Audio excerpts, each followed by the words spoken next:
అబ్బో ఇక్కడ కేజీ చీరలు కొంటే అర కేజీ చీరలు ఫ్రీ అంట. మాంగళ్య షాపింగ్ మాల్, కేజీల్లో సేల్, టన్నుల్లో ఆనందం.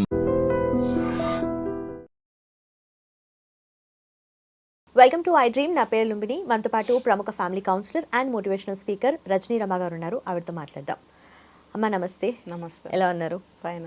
మేడం, మధ్యప్రదేశ్లో ఒక కేసు 45 ఏళ్ళు అయింది, ఇంకా పెళ్ళవ్వలేదని అతను బాధపడుతూ ఉన్నాడు.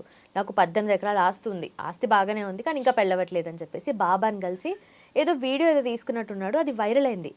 ఒక అమ్మాయి చూసింది, నేను పెళ్లి చేసుకుంటా అని చెప్పి వాళ్ళతో కబురు పంపించింది.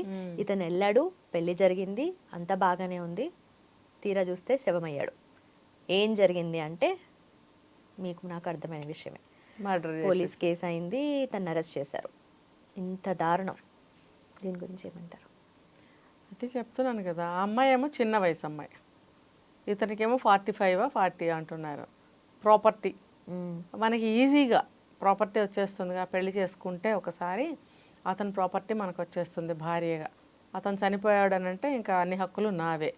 ఈ ఆలోచనలే చేస్తున్నారు కానీ దేనికి తగ్గ చట్టాలు దానికి ఉన్నాయి అని ఎందుకు ఆలోచించట్లేదు? రియాలిటీ తెలివి ఉన్న వాళ్ళు ఈ తెలివి లేదా? అదే అంటున్నా నేను, అదే అంటున్నా ప్రతిసారి. వీళ్ళకి ఎందుకు రియాలిటీ ఆలోచించట్లేదు? నువ్వు అంటే అంటే కటకటాలు వెనక్కి వేస్తున్నారు. ఇంకా నీకు లైఫ్ ముగింపు అయిపోతుంది అక్కడితోటి. మరి నువ్వు ఈ చేసిన దాన్ని అంతా నువ్వు పొందేది ఎలా? అంతే కదా. అప్పుడు 18 ఎకరాలు ఉంటే ఎంత, 8,000 ఉంటే ఎంత? నువ్వు చేసిన ఆలోచనకి ఆ పర్పస్ సర్వ్ అయిందా లేదా? నీకు అవ్వనప్పుడు నువ్వు ఎందుకు ఆ ప్లాన్లు చేస్తున్నావు? ఇక మరి నీ చిన్న వయసు అమ్మాయివి, జీవితకాలం కటకటాల్లో ఉంటావా? మర్డర్ కేసు అంటే లైఫ్ ఇంప్రిజన్మెంట్ వేస్తారు. మరి ఏంటి నీ పరిస్థితి ఏంటి? ఎందుకు ఆలోచించట్లేదు? అంటే ఆ అమ్మాయికి బ్యాక్గ్రౌండ్ లేదా? తల్లిదండ్రులు లేరా? ఎవరో ఒకళ్ళు చస్తారుగా. మరి ఎవరు లేకుండా ఎందుకుంటారు? మరి వాళ్ళు కూడా అలాంటి ఆలోచనే చేస్తుంటారు. ఈ ముసలాడితో నీకెందుకు అంటే వాళ్ళకి అది ముసలాడి కింద లెక్క. వాళ్ళ ఆలోచనలు నేను చెప్తుంది. అంతే కదా. ఇప్పుడు అమ్మాయి తక్కువ, నువ్వేమో ఒక 20 ఉంటాయేమో, నీకెంతో లైఫ్ ఉంది, అతనితో నీకేంటి? చేసుకుంటే ప్రాపర్టీ వస్తుంది, వాడు కథం చేసేస్తే నువ్వు ఇంకొకరిని చేసుకుని హాయిగా ఉండొచ్చు. చేసుకున్నాను వాడు పోయాడని చెప్పచ్చు ఆ వచ్చిన వాడికి. ఆ పాపం చిన్న వయసులో భర్త పోయాడని ఎవడో ఒకటి చేసుకుంటాడు, ప్రాపర్టీ ఉంది కదా. ఒకవేళ మళ్ళీ పెళ్లి చేసుకుని సెటిల్ అవ్వాలనే మంచి లక్షణాలు అమ్మాయిలో లేవనుకో, లైఫ్ టైం తనకి ఒక ప్రాపర్టీ అనేది ఉంటుందిగా, సెక్యూరిటీ. ఇవే ఆలోచనలు చేస్తున్నారు ఇప్పుడు.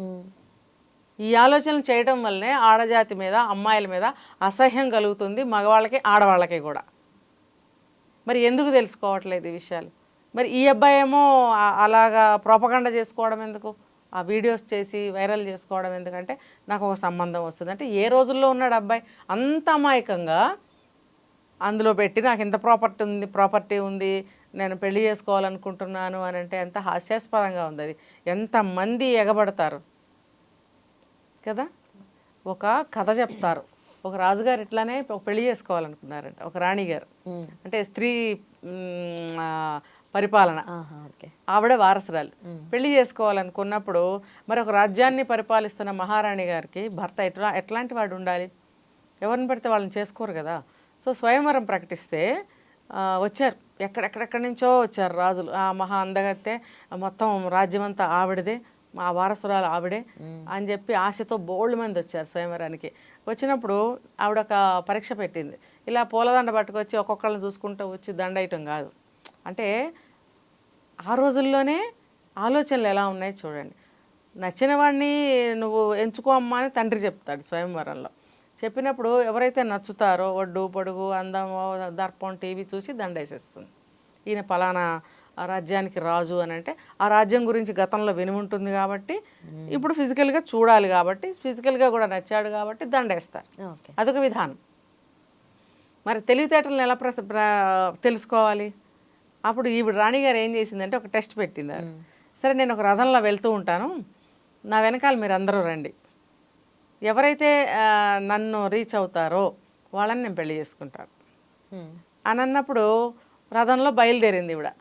చాలా బాగా ఫాస్ట్ రైడింగ్ వెళ్తుంది. వెనకాల అందరూ వాళ్ళ రథాల్లో వాళ్ళు బయలుదేరారు.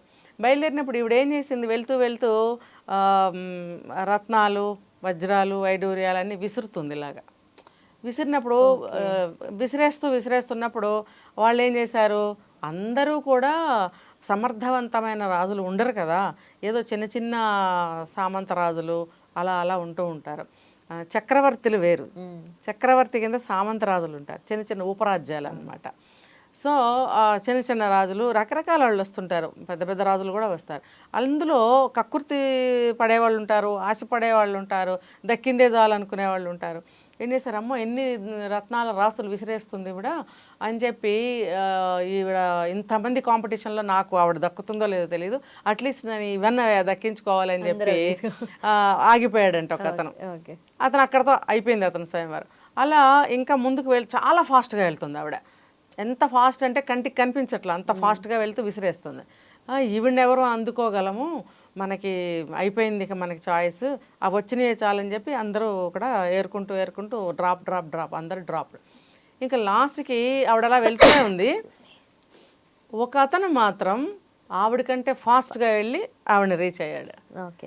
అతన్ని పెళ్లి చేసుకుంది. ఎందుకు చెప్పగలరా? ఎందుకు అని అంటే ఆవిడ ఆస్తిపాస్తులు చూసి వీళ్ళందరూ కక్కుర్తి పడ్డారు. కక్కుర్తి పడిన వాళ్ళ పరిస్థితి ఏమైంది అంతే, అక్కడతో అయిపోయింది. దీనికి కొన్ని రాజులు కొంతమంది షరతులు ఎలా పెడతారు, నన్ను రీచ్ అయిన వాళ్ళకి శిరశ్ఛేదం అని కూడా పెట్టేవారు ఆ రోజుల్లో. అంటే ఇదంటే ఇదే కాదు, వాళ్ళు ఏదైనా కూడా నెగ్గితే ఇది, నెగ్గకపోతే శిరశ్ఛేదం అనే సినిమాలు కథలు, చందమామ కథలు ఎన్నో చదివున్నాం, చూస్తున్నాం మనం. కాబట్టి అలాంటి షరతు ఈవిడ ఏమైనా పెట్టిందా లేదనేది నాకు తెలియదు, కానీ మొత్తానికి వీళ్ళందరూ డ్రాప్ అయిపోయారు. సరే చివరికి అతను ఒక్కడే రీచ్ అయినప్పుడు పెళ్లి చేసుకుంది. ఇలా అత్యాసపరులు రేపొద్దున్న నా రాజ్యం మీదకి దండెత్తి రారని ఏంటి, నా ధనాగారాలు కొల్లగొట్టరని గ్యారంటీ ఏంటని అలాంటి వాళ్ళని ఏదో ఒకటి చేసేస్తారు, లేదా బందీలుగా ఉంచుతారు, ఇంటికి పంపించరు. ఆ కథలో అదేం జరిగిందో నాకు తెలియదు. ఈ రాజును పెళ్లి చేసుకుంది. ఎందుకు ఇతనేమని ఆలోచించాడు, ఇతను కక్కుర్తి పడలేదు, ధైర్యవంతుడు, సాహసవంతుడు. ఈ విసిరేసే కాస్త పట్టుకెళ్తే నాకేమొస్తుంది, నేను దేనికోసం వచ్చాను, ఆవిడని పొందాలని వచ్చాను.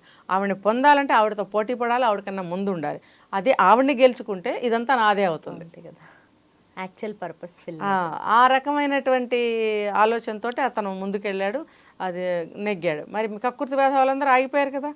అంటే ఆస్తి కోసం కక్కుర్తి పడేవాళ్ళు రకరకాలుగా ఉంటారన్నమాట. ఇది ఈ అమ్మాయి ఇప్పుడు మనం చెప్పుకునే కేసులో ఇది ఒక రకం. ఈ ఆస్తి కోసం మనం పెళ్లి చేసుకుంటే తర్వాత లేపేస్తే ఈ ఆస్తి నాది అవుతుంది అంటే దానికి కూడా కొన్ని చట్టాలు వర్తిస్తాయి అనేది తెలీదా? అంత అజ్ఞానుల ఈ రోజుల్లో ఎవరిని కూలి చేసుకునే వాళ్ళు కూడా చట్టాల గురించి మాట్లాడుతున్నారే, మరి ఆ అమ్మాయికి ఎందుకు తెలియలేదు? కాబట్టి తెలుసుకోవాల్సింది ఏంటంటే మన స్థితిగతులు, మన చట్టాలు, లా అండ్ ఆర్డర్ ఎలా ఉంది, మనం ఈ పని సక్సెస్ అవ్వకపోతే ఎక్కడ ఉంటాం మనము, ఇవన్నీ తెలుసుకోవాల్సింది నీతి ఇదంతా ఇందులో. ఇప్పుడు ఎట్లయినా కరకటాల్లోనే కూర్చుంది. అబ్బాయిలు కూడా తొందరపడి మా ఆస్తులు ఇంత ఉన్నాయి, మా నాన్నకి ఇంత ఉంది, మా అమ్మకి ఇంత ఉంది, ఇంత బంగారం ఉంది, మాకు ఇంత అంత అని ఏ అబ్బాయిలు కూడా, అమ్మాయిలైనా సరే అమ్మాయిలు కూడా ఏ అబ్బాయిలకి చెప్పకూడదు, అబ్బాయిలు కూడా ఏ అమ్మాయిలకి చెప్పకూడదు. దానివల్ల మనకు ఊహించని విధమైనటువంటి నేరాలు జరుగుతున్నాయి, ఘోరాలు జరుగుతున్నాయి. సాధ్యమైనంత వరకు గుంభనంగా ఉండాలి. మన విషయాలు ఎక్కువ ఇన్ఫర్మేషన్ ఎవరికి ఇవ్వకూడదు.